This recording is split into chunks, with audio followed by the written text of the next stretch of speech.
Assalamualaikum warahmatullahi wabarakatuh. Perkenalkan, saya Hanifa Nur Indriani, NIM 185211121, kelas 6B. Di sini saya akan memenuhi tugas dari Ibu Septi Kurnia, mata kuliah studi kelayakan bisnis tentang bisnis plan. Nah, di sini saya membuat bisnis plan, yaitu tentang dari bidang fashion. Ya, di sini bisnis plan yang saya buat itu yang bernama HNF Hijab Store, di mana di sini adalah toko hijab, toko fashion. Nah, menjelaskan tentang sejarah awal dibukanya HNF Hijab Store. Nah, HNF Hijab Store ini adalah salah satu toko di mana menyediakan pakaian atau fashion hijab itu untuk wanita saja. Nah, di sini itu menyediakan pakaian baik remaja maupun dewasa. Nah, mengapa sih HNF Hijab Store ini dibentuk? Karena HNF Hijab Store ini itu mengedepankan kenyamanan bahan, kenyamanan baju yang dipakai. Misalnya kita itu mengedepankan bahan itu kita cari sesuai dengan kriteria atau standarisasi yang kami punya. Jadi kita itu sudah memiliki standarisasi bahan yang akan kita produksi sendiri.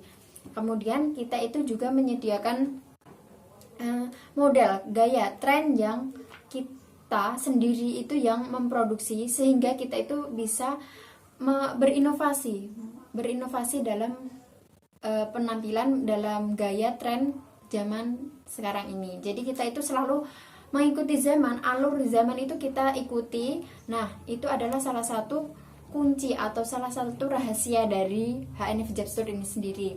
Jadi kita itu selalu berinovasi dalam membuat atau memproduksi produk yang kita punya. Nah, kemudian di sini saya akan menjelaskan ya tentang yaitu pesaing utama usaha kita. Pesaing utama usaha kita itu yang pertama adalah kita itu harus tetap mengedepankan kualitas yang kita punya sesuai dengan rencana di awal. Jadi kita tidak boleh mengkurang-kurangkan bahan atau menurunkan kualitas bahan. Jadi kita itu tetap pada standarisasi yang kita miliki. Nah, untuk menjadi pesaing yang unggul, untuk menghindari bersaing yang mungkin kurang sehat ya, kita itu harus mengetahui apa sih kekurangan kelebihan pesaing kita, apa sih kelemahan mereka. Nah, jadi itu yang bisa kita evaluasi. Jadi kita itu bisa lebih, kalau kita tahu kelemahan mereka, berarti kita bisa menjadi lebih unggul. Terus kita itu juga pasti, semua usaha itu pasti punya kelebihan dan kekurangan. Maka dari itu kita itu harus selalu mengevaluasi apa sih kekurangan kita, apa sih yang harus kita tingkatkan, seperti itu. Nah, itu adalah salah satu cara atau strategi kita dalam mengatasi pesaing. Kemudian saya tadi sudah menjelaskan tentang tujuan kita. Tujuan kita itu salah satunya adalah memberikan kenyamanan bagi konsumen. Jadi kita itu memberi kenyamanan apa sih yang kita berikan kepada konsumen? Yang pertama itu dari segi bahan produk kita. Yang kedua adalah ukuran. Orang-orang di sini sekitar saya itu pasti mengeluhkan tentang ukuran. Banyak orang yang ini mungkin sedikit mungkin ya saya contohkan saja, mungkin banyak orang yang kurus tapi tinggi, banyak orang yang gemuk tapi pendek. Nah, seperti itu mungkin susah dalam mencari bahan busana yang cocok seperti mereka. Nah, maka dari itu kami itu menyediakan banyak ukuran sehingga mereka itu bisa mencoba, sehingga mereka itu bisa nyaman untuk memakai produk yang kami jual. Nah, seperti itu. Kemudian kami itu pokoknya intinya dari produk kami itu mengutamakan kualitas kenyamanan, seperti itu. Kemudian saya akan menjelaskan tentang analisis usaha. Nah, usaha kami itu memproduksi secara langsung. Jadi kita itu memproduksi, menjual dan menjualkan. Nah, untuk produksi kami itu mempunyai 2 karyawan.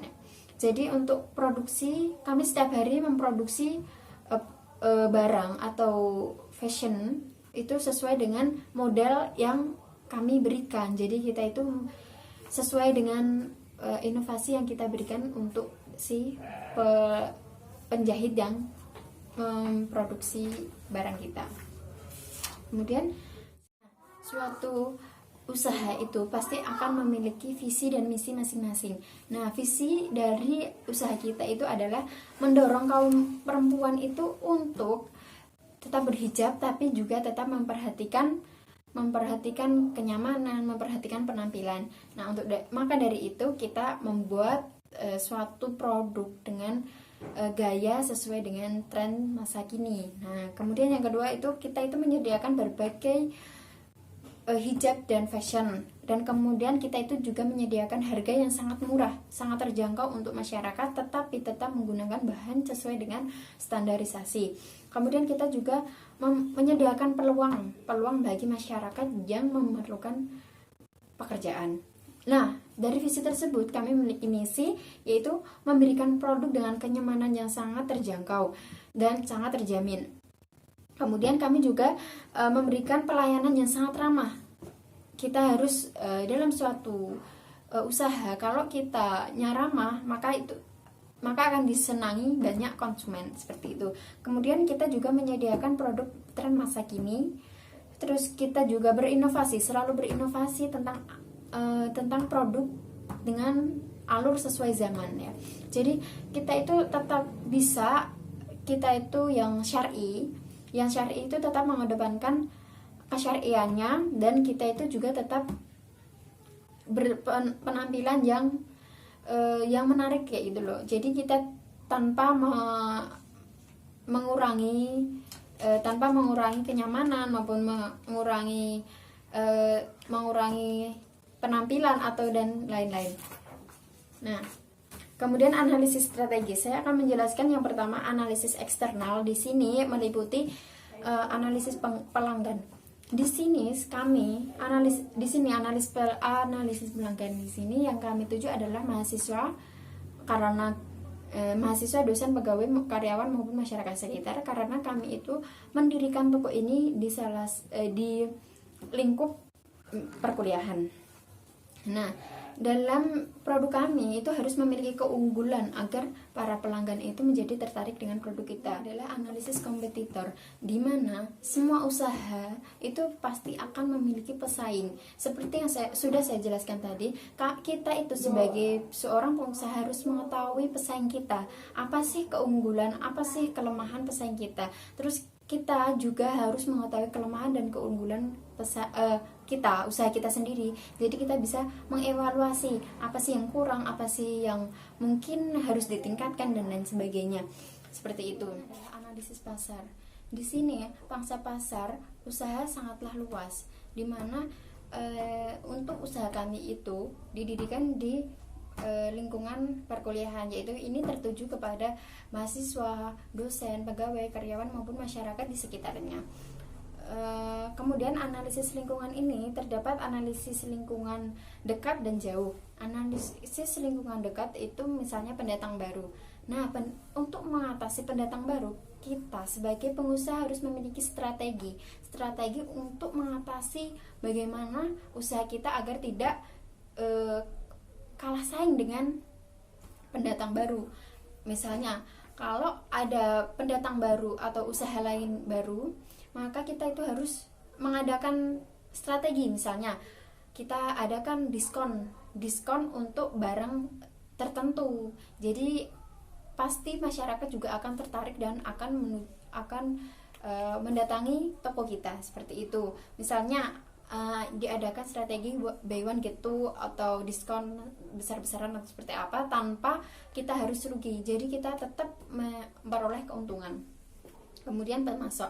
Untuk memilih pemasok, kita itu harus benar-benar sesuai dengan kriteria yang kita miliki. Misalnya pemasok kain, di sini kita itu juga ada kriteria kain yang berkualitas. Jadi kita itu tetap memperhatikan seperti itu. Dan pemasok itu harus istilahnya memenuhi apa yang kita minta. Jadi semua pemasok atau kita itu hanya memiliki beberapa pemasok, tetapi terus berlangganan. Jadi untuk langganan maka akan memperoleh harga yang sangat miring, dan tentunya itu akan menguntungkan usaha kita. Kemudian daya tawar pembeli. Di sini toko kita itu tidak menyediakan daya tawar pembeli. Mengapa? Karena di sini sudah kami juga menyediakan member card, dimana kalau membeli 300.000, minimal 300.000 akan mendapatkan member card. Dan untuk pembelian berikutnya mendapat member card tadi itu minimal membeli produk kami dengan member card itu mendapat potongan 10% dengan pembelanjaan minimal 200.000, seperti itu. Jadi kita itu tidak ada daya tawar menawar di sini karena kita itu sudah menyediakan strategi, yaitu member card. Kemudian ancaman produk substitusi. Nah, terus bagaimana kalau barang yang lama masih, tetapi udah muncul barang yang baru? Pastikan orang-orang itu memilih barang yang baru, membeli barang yang baru. Nah, strategi kita yaitu mengadakan diskon untuk produk yang lama. Jadi kita itu mengadakan diskon, memberikan diskon pasti akan menarik perhatian para pembeli atau konsumen. Nah, kemudian yaitu analisis lingkungan jauh. Nah, di sini ada lingkungan ekonomi. Lingkungan ekonomi ini misalnya ya memberikan atau membantu kita dalam masalah kredit. Nah, kredit di sini sangat penting bagi para pengusaha ya, karena untuk mempermudah kita dalam hal keuangan atau permodalan. Dan kami, lingkungan ekonomi ini juga bisa menyediakan lowongan pekerjaan bagi masyarakat, seperti itu. Kemudian lingkungan sosial budaya. Nah, lingkungan sosial di sini itu misalnya ya, dampaknya itu adalah menyebabkan kemacetan jalan di area parkir. Soalnya walaupun kita memiliki parkir yang luas, tapi kalau jalannya ramai itu sama saja, seperti itu. Kemudian lingkungan budaya. Dalam suatu usaha kita itu harus mengikuti budaya yang ada di tempat usaha yang kita dirikan, seperti itu. Kemudian lingkungan teknologi. Seiring berjalannya waktu, kita itu juga harus mengikuti teknologi yang berkembang. Misalnya kita itu harus selalu update. Jadi kita itu nggak boleh gaptek dalam berwirausaha, seperti itu. Kemudian lingkungan hukum. Dalam suatu usaha itu pasti ada aturannya. Nah, maka dari itu kita harus menaati aturan tanpa adanya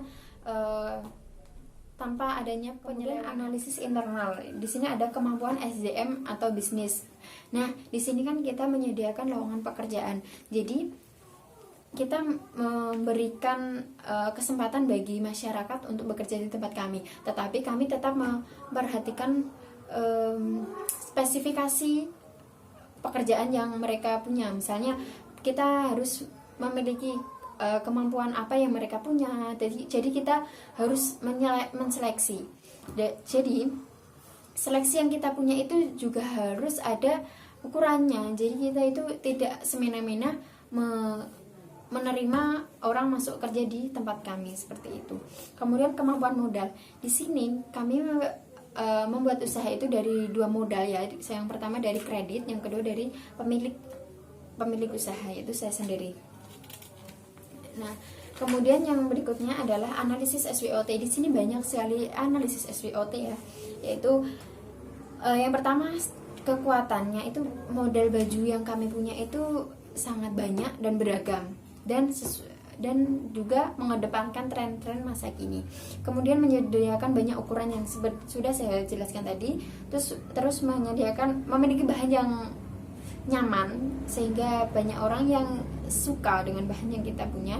Terus kita juga menyediakan spot foto sehingga orang-orang itu sangat tertarik untuk mengunjungi toko kita. Kemudian tempat yang kita dirikan itu juga strategis. Kemudian peluangnya itu selalu mengikuti tren yang berjalan ya. Kemudian tempatnya harus bersih. Terus memberikan lapangan pekerjaan bagi orang-orang sekitar. Kemudian menyediakan sistem penjualan online maupun offline. Kemudian kelemahan, banyak pesaing yang lebih dulu berdiri. Kemudian pakaian yang lama itu pasti akan ketimbun dengan yang baru. Kemudian banyaknya pengeluaran karena selalu update fasilitas kami. Kemudian kendala atau ancamannya yaitu yang pertama, banyaknya usaha lain yang menjual produk lebih murah. Nah, itu menjadi ancaman yang sangat signifikan untuk usaha kami. Kemudian dalam mengupdate produk baru juga harus memperbarui teknologi, itu juga sangat mungkin bisa menjadi kendala dari toko kami.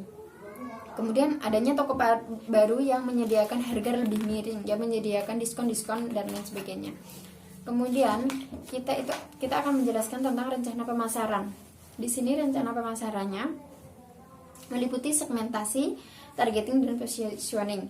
Yang pertama, segmentasi demografi. Yang menjadi segmen ini adalah para mahasiswa. Kemudian segmentasi geografi. Wilayah yang kami tempati ini adalah sangat strategis karena di lingkungan perkuliahan atau mahasiswa. Kemudian segmentasi psikografi. Nah, di sini kami mengedepankan milenial ya. Jadi tetap memberikan tren yang baru, brand yang agar dikenal banyak orang, seperti itu. Kemudian targeting. Nah, yang menjadi target itu ya seperti yang saya jelaskan tadi. Yang pertama, target konsumen. Nah, kami memiliki target pembelian, yaitu minimal pengunjungnya itu minimal 50 per orang, itu minimal. Jadi 50 lebih ke atas. Kemudian target penjualan yang menjadi target kita itu 100 lebih per orang per hari. Nah, seperti itu. Kemudian positioning. Menurut kami, posisi yang kami tempati, yaitu tempat perkuliahan itu sangat strategis sehingga akan menjadi keuntungan yang sangat signifikan ya. Kemudian strategi pemasaran di sini yaitu ada strategi produk. Seperti yang sudah saya jelaskan di awal-awal, produk kami itu produk dengan memperhatikan atau mengedepankan kenyamanan. Jadi kami itu harus selalu update tentang bahan yang membuat kita nyaman. Kemudian yang berikutnya strategi harga. Kami itu mematok harga itu dari 30.000 sampai 200 ribuan. Jadi sesuai dengan apa yang dibeli, bahan apa yang dibeli. Nah, seperti itu. Kemudian strategi promosi. Kami kalau promosi online itu menyediakan WA, Instagram, Twitter, terus di Google ada websitenya. Kemudian kalau secara langsung itu kita menyebarkan memasang pamflet di jalan-jalan yang ramai, seperti itu. Kemudian diskon. Kami itu juga menyediakan diskon di hari-hari tertentu, di event-event tertentu. Nah, seperti hari raya, kita itu harus menyediakan diskon yang sangat besar, tetapi tetap kita harus memperhatikan keuntungan kita, seperti itu. Marketing mix. Nah, di sini ada produk. Nah, kemudian logo dari produk kita itu juga membuat brand, di mana yang kita harapkan dan kita itu bisa dikenal, diterima banyak orang, seperti itu. Kemudian brand kita itu HNF, produk kita atau toko store kita itu HNF Hijab Store, maka brand kita adalah HNF, seperti itu. Kita itu juga brand kita nanti akan tertera pada semua produk yang kita miliki. Jadi HNF itu nanti kalau di jilbab ya tertera di jilbab, kalau di pakaian juga tertera di pakaian, seperti itu. Mengapa logo yang awal tadi, nanti saya akan tampilkan logo di sini. Mengapa sih logonya itu seperti itu? Karena warna yang biru menandakan keanggunan seperti itu, yang dipadukan dengan warna putih. Nah, itu sangat cantik sekali. Nah, itu seperti yang kami harapkan. Kami mengharapkan konsumen itu senang dengan produk kami, nyaman dengan produk kami, sehingga akan terus membeli produk kami, seperti itu. Price atau harga. Nah, kita itu menyediakan harga yang sangat terjangkau, jadi sesuai dengan kualitas bahan. Tapi kualitas bahan yang kita punya itu juga sangat bagus. Jadi tidak perlu diragukan lagi, seperti itu. Kemudian promosi yang sudah saya jelaskan tadi, kami menyediakan promosi online maupun offline. Kemudian price, tempat yang suatu pengusaha itu, apalagi usaha fashion itu pasti menginginkan tempatnya itu bersih. Nah, kita itu menyediakan tata letak yang sangat indah dengan perpaduan warna putih dan hijau alam, seperti itu. Kemudian rencana organisasi nanti akan saya jelaskan, nanti akan saya terterakan atau sisipkan di sini, yaitu banyak sekali ya. Di sini ada SDM-nya atau sumber daya manusia atau pekerjanya. Kemudian rencana produksi seperti yang saya jelaskan di awal, saya menyediakan toko ini memproduksi sendiri, jadi jangan diragukan kualitasnya, seperti itu. Rencana produksi di sini ada beberapa ya. Yang pertama mengecek bahan, memilih warna, mengukur, terus memotong, menjahit dan mengemas. Nah, kemudian kita habis mengemas, kita itu langsung distribusikan ke toko yang kami punya atau kita letakkan di tempat yang sudah disediakan. Kemudian untuk tenaga kerja itu kita menyediakan 8 tenaga kerja, itu 2 untuk produksi, 1 kasir, 2 penjaga yang menata, yang 1 penjaga fitting room, yang kedua adalah produksi, seperti itu. Kemudian untuk rencana keuangan, kami sudah menyusun rencana keuangan yang tentunya akan sangat menguntungkan usaha kami. Nah, untuk itu kami itu juga harus menyediakan strategi-strategi untuk bisa istilahnya menarget atau bisa mencapai total keuntungan kita per bulannya. Jadi kita itu harus selalu meningkatkan penjualan kita, harus selalu meningkatkan inovasi kreativitasan kita dalam memperbarui produk yang kita punya. Nah, seperti itu adalah bisnis plan yang saya buat. Nah, ini mungkin kurang lebih seperti ini. Mungkin sekian dari saya. Kurang lebihnya mohon maaf. Wassalamualaikum warahmatullahi wabarakatuh.